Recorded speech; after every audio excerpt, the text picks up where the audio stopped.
Hi everyone, welcome to our Rebuilding Day Volunteer Coordinator training. First, I just want to say thank you so much for stepping up to be a volunteer coordinator for Rebuilding Day. We really appreciate you taking on this role and helping us make Rebuilding Day a great experience for both our volunteers and our homeowners. Whether this is your first time as a volunteer coordinator or you've done this with us before, this training will walk you through what to expect, what your role looks like, and some important updates and reminders for this Rebuilding Day. And of course, you're not doing this alone. I'm here to support you throughout the process. So if you ever have any questions or aren't sure about something, please reach out. All right, let's get started. First, let's go over some important dates. I'm not going to read through every single one because you'll receive an important date sheet that you can keep handy and refer back to. I definitely recommend adding these dates to your calendar, especially the deadlines that apply to you. You'll also be getting reminders from our team as we get closer to everything. So don't worry about memorizing all this right now. Who we are. Before we get into the volunteer coordinator role, I want to quickly talk about who we are and why we do this work. At Rebuilding Together Silicon Valley, our mission is to repair homes, revitalize communities, and rebuild lives. A lot of the homeowners we serve are older adults or vulnerable homeowners who may not have the resources or the ability to complete necessary repairs on their own. Rebuilding Day gives us the opportunity to bring volunteers together to help make those homes safer and healthier. And that's where you all come in.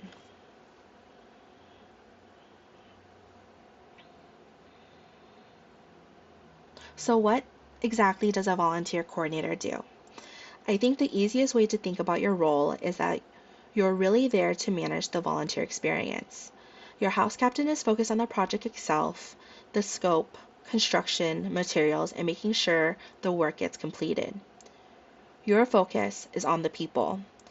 You'll help with things like volunteer communication, check in, t shirts, lunch, photos, keeping volunteers engaged, and just making sure everyone knows what's going on.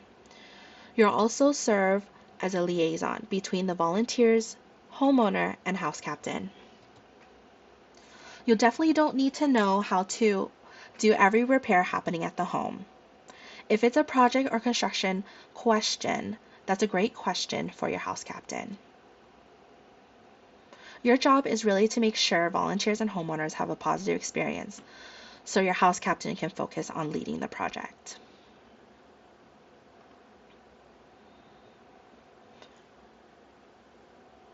Before Rebuilding Day, there are a few things you'll be responsible for leading up to Rebuilding Day.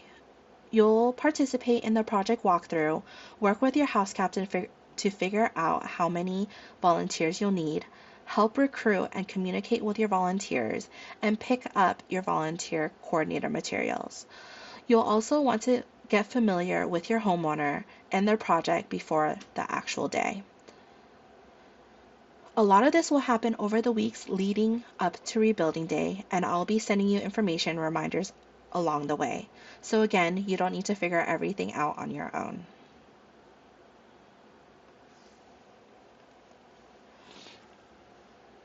Project visit. One of the most helpful things you can do before Rebuilding Day is to visit the project with your house captain. Before you go, take a look at the homeowner profile so you already know a little bit about the homeowner and the project. During the visit, you'll get a chance to meet the homeowner, see the home, and get a better idea of what Rebuilding Day will actually look like. Your house captain will really take the lead when it comes to reviewing the scope of work. One important thing to remember is please don't promise the homeowner any additional work. Sometimes once we're at the home, homeowners may point out other things they would like help with. This is completely understandable. But before saying yes to anything, check in with your house captain. And if your project is in a mobile home park, make sure you also introduce yourself to the park manager.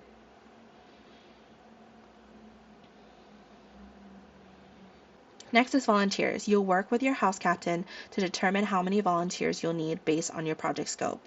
We do recommend recruiting a little more than your actual goal because we all know things happen and not everyone will sign up will necessarily make it on Rebuilding Day. You'll receive a personalized sign-up link for your project, and that's the link you want your volunteers to use.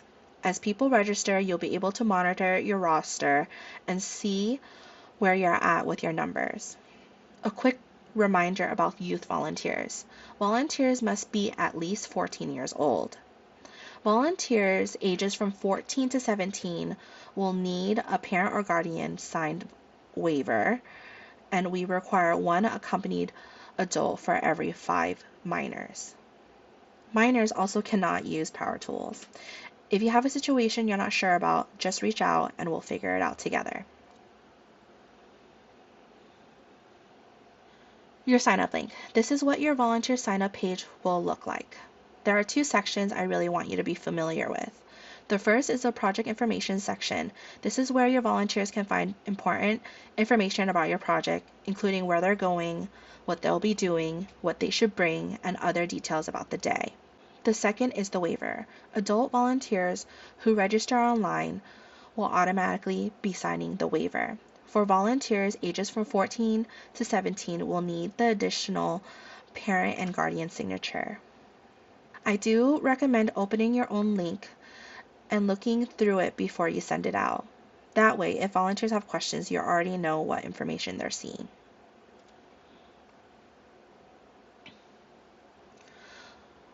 You'll also have access to your volunteer roster. I made a separate short video walking you through exactly how to access it. So I'm not going to make you sit through me explaining the whole thing again here. Preparing the homeowner. You'll also want to check in with your homeowner at least once before rebuilding day. This is really just to make sure they feel prepared, know what to expect, and have an opportunity to ask any questions. We'll be mailing out a homeowner packet with additional information and preparation instructions, so you don't have to explain absolutely everything. You can also encourage them to prepare the areas where volunteers will be working as much as they're able to. One important reminder, you do not need to give the homeowner your personal phone number. If they need to contact us or you, please direct them to contact the RTSV office and we'll make sure to get the message to you.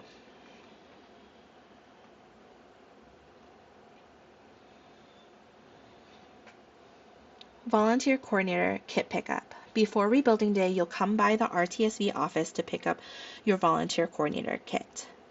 We'll send a form to you to schedule your pickup time. When you get your materials, please take a bit of time to look through everything before rebuilding day.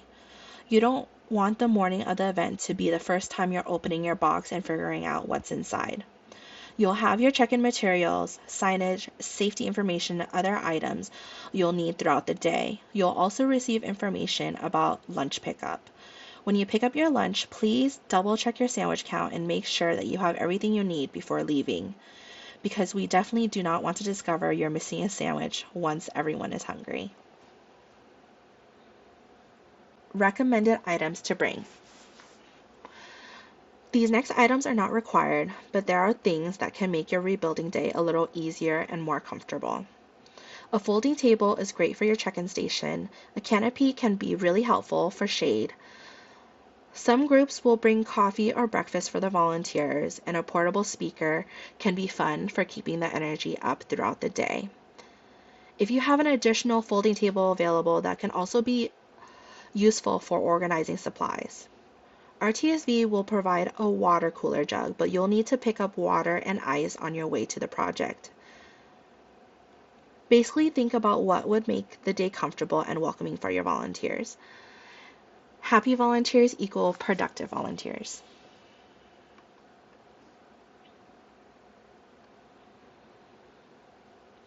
Rebuilding day responsibilities. Now we're finally at rebuilding day. You'll have a few different responsibilities throughout the day, but again, your biggest focus is the volunteer experience. Before volunteers arrive, you'll get your check-in area set up and make sure everything is ready.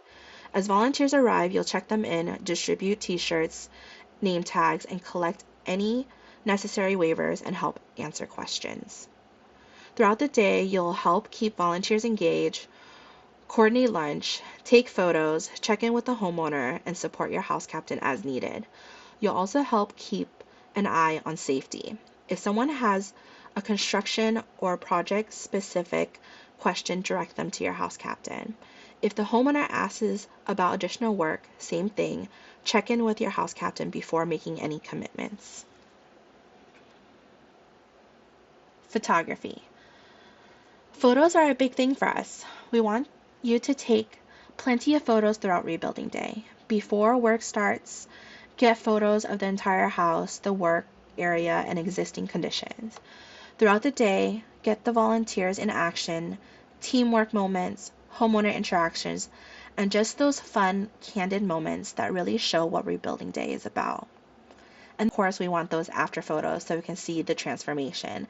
Please try to get every volunteer in at least one photo. We love smiling faces, action photos, and photos that share the impact of the work.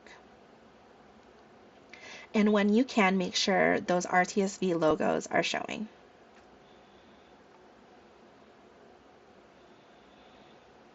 Before volunteers arrive. On rebuilding day, please plan to arrive before 7:30. Volunteers begin arriving at 8 a.m., so this gives you some time to get everything set up without having people standing around waiting for you. When you arrive, check in with your house captain and homeowner. Then get your check-in station ready with your roster, waiver, t-shirts, and name tags. You'll also want to display your safety poster, project sign, and dumpster poster if your project has one. And please make sure your project sign is somewhere visible because we're going to want it in those group photos. Once volunteers start arriving, welcome them and make sure everyone checks in. If someone shows up who didn't register online, that's okay. Just have them complete a waiver before they start volunteering. You distribute t-shirts and name tags and help everyone get settled. Then we'll move into morning kickoff. So your house captain will lead a lot of this, and you'll be there to support them. You'll welcome and thank everyone. Introduce the homeowner, review safety, talk about the work happening that day, and make sure everyone knows where they're supposed to go. And then take your group photo right away. You'll need 2 group photos, so make sure you look at the requirements on the slide and get those before everyone starts working.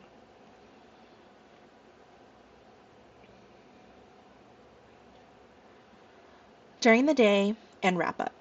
Once everyone gets working, your job becomes a little bit of everything. Keep an eye out for late arrivals, make sure volunteers stay engaged, have something to work on, check in with the homeowner, answer questions, coordinate lunch, keep taking photos throughout the day. You're also kind of helping keep the energy going. If you notice someone standing around looking lost, check in with them. Towards the end of the day, you'll help with cleanup and make sure the site is left clean and organized. You'll also participate in the final walkthrough with the house captain and homeowner. Before you leave, make sure you have everything that needs to come back to RTSV. Your project box, paperwork, signed waivers, extra t-shirts, and any remaining project materials. You'll be one of the last people to leave the site along with your house captain, so just keep that in mind when planning your day. Unexpected situations. Hopefully you won't need this slide, but we want you to know what to do just in case. If there's an accident, injury, or safety issue, please contact RTSV immediately. If it's an emergency and someone needs medical assistance, call 911. You'll also want to document what happened, gather witness information when appropriate, stick to the facts.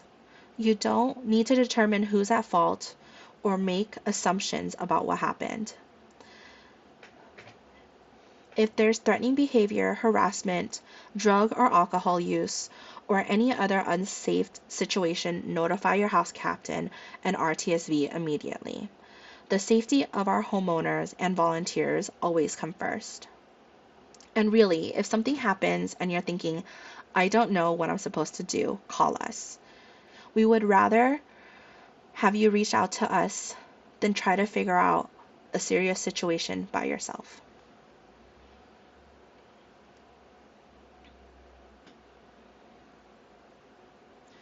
Visitors, media, and VIP guests. You may also have some visitors stop by your project during rebuilding day. That could be RTSV staff, sponsors, donors, city or council officials, or even media. If you're asked to help host someone, just welcome them, introduce yourself, and tell them a little bit about what's happening at your project. If you're going to introduce them to the homeowner or show or discuss the homeowner's home, please make sure you have the homeowner's permission first. If media visits, please collect their contact information and share it with RTSV afterwards. And when you're talking about the project, really focus on that neighbors are helping neighbors. That's what Rebuilding Day is all about.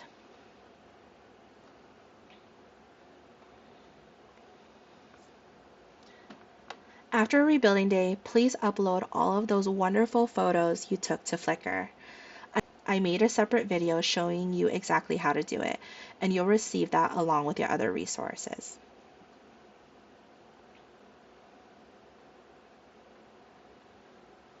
Common questions. Before we wrap up, I want to include some common questions that we've gotten from volunteers over the years because there's a good chance you may hear some of these on Rebuilding Day.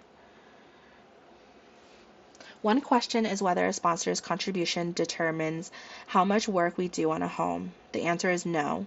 Project scopes and budgets are based on the homeowner's needs and the resources available to us. Sponsorship levels determine the recognition and benefits the sponsors receive. You may also get questions about how homeowners are selected. Every homeowner goes through our application and review process before being selected for Rebuilding Day. You may also hear questions like, why are we helping this homeowner if they have family who could help? Or why are we working on a home that's worth so much money? And I think this is a really important reminder for all of us. We don't always know someone's situation. A homeowner may have family, but that does not necessarily mean their family is able or willing to complete these repairs. And the value of someone's home doesn't necessarily reflect their current financial situation. A lot of our homeowners have lived in their homes for decades and may now be living on a fixed income. Our mission is to help older adults and vulnerable homeowners remain safely and independently in their home. You may also have a homeowner asking about additional work or may respond differently than you expected. Please approach those situations with patience and respect. Receiving assistance can bring up a lot of different emotions for people. And again, never promise additional work. Talk to your house captain first, and they can determine what we're able to do.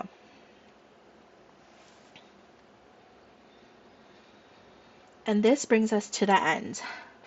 I know that was a lot of information, but don't feel like you need to memorize everything you just heard.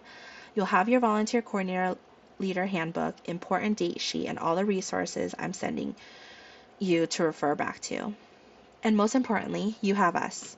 We're here to support you throughout the entire process, so reach out if you have questions, need help, or aren't sure about something. The work we're doing on these homes is incredibly important, but the experience we're creating for the homeowner and the volunteers is just as important. Thank you again for stepping up and taking on this role. We truly couldn't make Rebuilding Day happen without volunteer leaders. And I'm so excited to have you on the team. I can't wait to see you all on Rebuilding Day. Bye, everyone.